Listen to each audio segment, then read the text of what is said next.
नमस्कार दोस्तों। नफरत की, झूठ की और धोखे की दीपावली भारतीय जनता पार्टी को, नरेंद्र मोदी को और उनकी सरकार को मुबारक।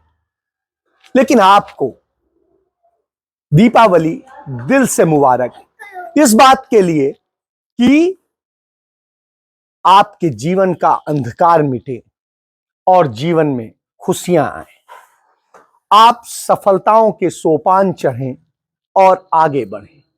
इन कामनाओं के साथ बात शुरू करता हूं। आज मुझे एक इतिहास याद आता है। देश आजाद हुआ था, आज यही की तारीख थी 12 नवंबर 1947। पाकिस्तान ने कबीलाइयों के भेष में हमारे देश की सीमाओं पर, कश्मीर पर हमला कर दिया था, क्योंकि भारत ने कश्मीर को भारत में मिलाने का फैसला कर लिया था। और 27 अक्टूबर 1947 को कश्मीर के तत्कालीन राजा हरि सिंह ने उस समझौते पर साइन कर दिए थे, कुछ शर्तों के साथ किए थे, जो शर्त 370 कहलाती है। उन शर्तों के साथ उन्होंने समझौता किया था। तब किया था जब पाकिस्तान ने कश्मीर का बड़ा हिस्सा कब्जा कर लिया था और बाकी बचे कश्मीर के भी हिस्से को वो कब्जा करने जा रहा था। तब वो रोते हुए, भागते हुए दिल्ली आए और पंडित नेहरू से मिले और नेहरू से उन्होंने कहा कि अब बचा लो मेरे कश्मीर को। तो उन्होंने कहा, मैंने तो तुम्हें पहले ही कहा था कि तुम इसे भारत में मिला दो, तुमने हम पर भरोसा नहीं किया और आज ये हालात आ गए। बहरहाल अब आप आए हैं तो हमारे साथ विलय कीजिए, हम कश्मीर बचाएंगे। उन्होंने कश्मीर के विलय के प्रस्ताव पर हस्ताक्षर किए। इन हस्ताक्षर के बाद में भारतीय सेना वहां गई और उसने जंग लड़ी। उस जंग में पहला परमवीर चक्र विजेता पहली बार शहीद हुआ था। वो शर्मा जी आज भी याद आते हैं। उन्होंने इस देश के में कश्मीर को मिलाने के लिए, उसका अभिन्न अंग बनाने के लिए अपना जीवन दिया था। पंडित नेहरू ने वो साहस दिखाया था कि कैसे संयुक्त राष्ट्र संघ, पाकिस्तान और तमाम उसके समर्थकों के विरोध के बावजूद कश्मीर भारत का हिस्सा बना। इतनी मुश्किलों से बना था, यह किया था। लेकिन इसमें जो शहादतें हुई थी, जो हिंसा हुई थी, जो आग जली थी, उसके बाद में हमारे राष्ट्रपिता महात्मा गांधी ने कहा कि हम कैसी दीपावली मनाएं। हम दिवाली का उत्सव मनाते हैं, उसका मतलब तो ये है ना कि हमने कुछ भी अच्छा काम कर लिया है। अच्छा काम क्या किया है कि राम और रावण का युद्ध चला, काफी दिनों तक वो युद्ध चला। उसमें राम ने, अगरचे उसके पास कुछ नहीं था, जो आयुध वगैरह रावण के पास था वो तो राम के पास नहीं रहा, फिर भी रावण पर रामचंद्र जी ने जय पाया। और जय पाया और कैसा कि जिससे हम कहते हैं कि तब से राम राज्य शुरू हुआ। आज तो राम राज्य नहीं है, क्योंकि राम नहीं है हमारे बीच में। तो हमारे क्या करना चाहिए? ऐसा उत्सव तो आ गया। हमारे जो राम और रावण का युद्ध है, वो किताबों में तो ये है कि बाहर का युद्ध है, क्योंकि हमारे भीतर में आसुरी संपत्ति भी है और दैवी भी है। दैवी संपत्ति है, उसका अधिष्ठाता राम है, और आसुरी संपत्ति है, उसका अधिष्ठाता रावण है। तो राम और रावण के बीच में युद्ध चलता है। तो हमारे भीतर में वो दोनों, अच्छा और बुरा, पड़ा है। तो वो युद्ध में राम जीत जाता है, तो ईश्वर का जय होता है। वो जय को हम मनाते हैं। उसी आदमी को वो जय मनाने का अधिकार है कि जिसने अपने हृदय में जो राम और रावण का युद्ध चलता है, उसमें राम को जीत मिल सके, ऐसा ही उसने प्रयत्न किया। कौन सी दीपावली मनाएं? वो दीपावली जिसमें सब जगह अंधकार है, तमाम घरों में विधवाएं हो गई हैं, तमाम जगह पर किस तरीके से सब छीना गया है लोगों का। हम किस बात की दीपावली मनाएं? ये तो अंधकार की दीपावली है। पंडित जवाहरलाल नेहरू बारामूला में थे और वो लगातार मुकाबला कर रहे थे, लड़ने वाले सैनिकों का साहस बढ़ा रहे थे। उस वक्त पंडित नेहरू जब लौटे दिल्ली तो रो दिए। उन्होंने कहा, कौन सी दीपावली हो सकती है जब हमारे देश के लोग, हमारे जवान, हमारे नागरिक मर रहे हो, हम दीपावली मनाएं?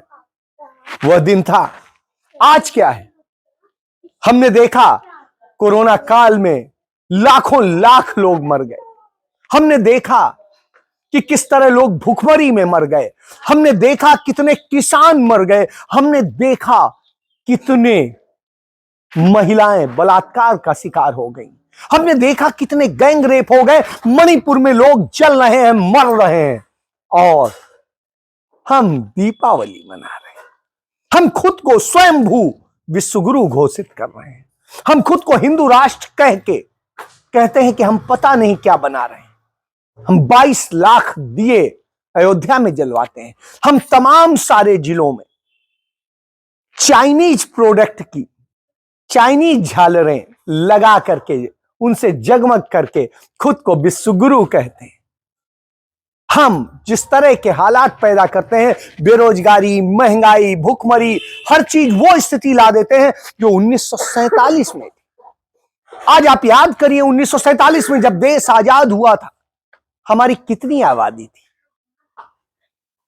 हमें कंगाल देश मिला था। लोग दवाओं के अभाव में मर रहे थे, डॉक्टरों के अभाव में मर रहे थे, तमाम तरह की और विषमताएं थी। किसान मर रहे थे, सब मर रहे थे, प्लेग फैल रहा था और महामारियों का दौर था। इन सब से लड़ना था। सबसे लड़ के नेहरू ने यह देश बनाया। यह देश बनाया, ऐसे बनाया कि आज हम आप आमने सामने बात कर पा रहे हैं। ऐसा देश बनाया। इसके बाद ये पूछते हैं कि 70 साल में क्या किया। आज मैं लखनऊ में एक इंद्रलोक कॉलोनी में घूम रहा था। वहां पर सैकड़ों मकान थे और बड़ी अच्छी इमारतें, लेकिन वो जर्जर हो गई थी। 70 साल में उन्होंने वो बनाया था। आप उनकी मरम्मत नहीं करा सकते। यह दशा है आप में, और यह अंतर है आप में और उनमें। आप खत्म कर रहे हैं, आप बेच रहे हैं, आप अदानी को सब सौंप रहे हैं, और यह स्थिति है कि आपकी साजिश इसी को लेके। यहां पर भी बिजली का बहुत बड़ा पार्ट अदानी को सौंपा जा चुका है। दूसरे और एक गुजराती कंपनी है टोरंट, उसको सौंपा जा चुका है। इसी तरीके के हाल दूसरी जगह। चाइनीज प्रोडक्ट का इस्तेमाल सरकारी ऑफिसेज में बहुत भारी हो रहा है, लेकिन इस देश के लोगों के आंसू पोंछने के लिए नहीं। जब आप 22 लाख दिए जलवाते हो तो उस समय में तमाम महिलाएं, बच्चे वो आकर के वहां से थोड़ा सा दियों से सरसों का तेल चोरी करते हैं, पुलिस के व्यक्ति के डंडे खाते हैं, और पुलिस वाले के डंडा खाने के बाद वो कहते हैं थोड़ा सा ले लेने दो, हमारे घर का आज का खाना बन जाए। यानी ये दशा है कि आज वो दीपावली कैसे मनाएं। वो आंसू हैं आंखों में, वो आंसू आपने दिए। सैकड़ों घरों में भूखमरी की यह स्थिति है, हजारों लाखों घरों में, करोड़ों घरों में, कि वो कैसे खाएं, कैसे करें, ये सोच कर मर रहे हैं। जब आप कहते हैं आप विश्वगुरु बन गए, आप बुलेट ट्रेन चलवा रहे हैं, उस स्थिति में ट्रेनों में जो जनरल ट्रेनें चलती थी, आप हालत देखिए, ऐसे भरी हैं, आदमी पर आदमी ऐसे चढ़ा है, बावजूद इसके कोई स्पेशल ट्रेन नहीं। भाई पिछले में तो सरकार के समय में कम से कम हर त्योहार पे स्पेशल ट्रेनें चलती थी। आपने तो उल्टा घटा दी। यह आपने विश्वगुरु, इस तरह के विश्वगुरु हैं कि इस देश को नफरत में झोंक दिया है। मणिपुर जैसे जल रहा है, वहां पर जो घटनाएं हुई मुझे अब बार बार बताने की आवश्यकता नहीं। बेटियां हमारी जैसे निर्वस्त्र की गई, उससे नहीं। तो आज द्रौपदी हर जगह, हर रोड पर निर्वस्त्र की जा रही है, और हर जगह दुशासन दरबार लगे हुए हैं। उस स्थिति में आप क्या जवाब देंगे? हम किस बात की दीपावली मनाएं? इससे अंधकार में दीपावली और क्या हो सकती कैसे हो सकती है जब हमारे देश के करोड़ों लोग एक दीप जलाने के लिए तेल नहीं जुटा पाते हैं? हम कैसे दीपावली मनाएं? तमाम सारे लोग एक मिठाई का टुकड़ा नहीं खा सकते, वो उसके लिए तरसते हैं। तमाम लोगों के पास रोजगार नहीं है, 90 करोड़ बेरोजगारों का ये देश है। जब यह दशा हो, सोचिए आज इस देश की हैप्पीनेस इंडेक्स में देश सबसे गर्त में चला गया है, यानी खुशियां आपने छीन ली। भुखमरी तो आपने लाई दी है, वो कहने की जरूरत नहीं है। 107 नंबर पे ला दिया, कहां हम 55 नंबर पे हुआ करते थे 2014। हमारे पासपोर्ट की वैल्यू ज्यादा होती थी, आज वो भी घट गई है, यानी पासपोर्ट की भी वैल्यू घटा दी आपने। स्थिति यह है। इसके बाद आप कहते हैं विश्वगुरु। पड़ोस के सारे देश आपके खिलाफ हैं, जो आपके पीछे हाथ जोड़ के खड़े होते थे, वो आज किस तरीके से कर, ये सारी दशाएं हों तब आपको सोचना पड़ता है। इसीलिए राहुल गांधी कहते हैं कि हमें इस देश के लोगों के लिए करना है, इन पूंजीपतियों के लिए नहीं करना है। हमें इस देश के उन सारे लोगों के लिए करना है जो पीड़ित, जो दलित, जो पिछड़े, जो आदिवासी हैं, जो अल्पसंख्यक हैं, जो जनरल समुदाय में गरीब गुरबे हैं, उनके लिए करना है। इसलिए करना है कि हमें उस गरीब के हाथ में पैसा देना है।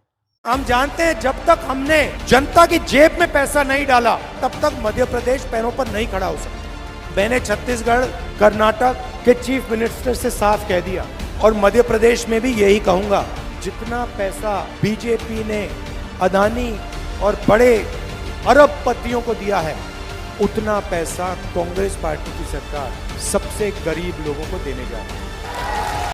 हमें किसान को मदद करनी है, हमें छोटे व्यापारियों को मदद करनी है, हमें कामगार को मदद करनी है, जिससे वो पैसा विदेश नहीं ले जाता है, वो इस देश में लगाता है, और वो देश में लगता है तो देश बनता है। लेकिन नरेंद्र मोदी जो पैसा देते हैं वो अदानी को देते हैं, अंबानी को देते हैं।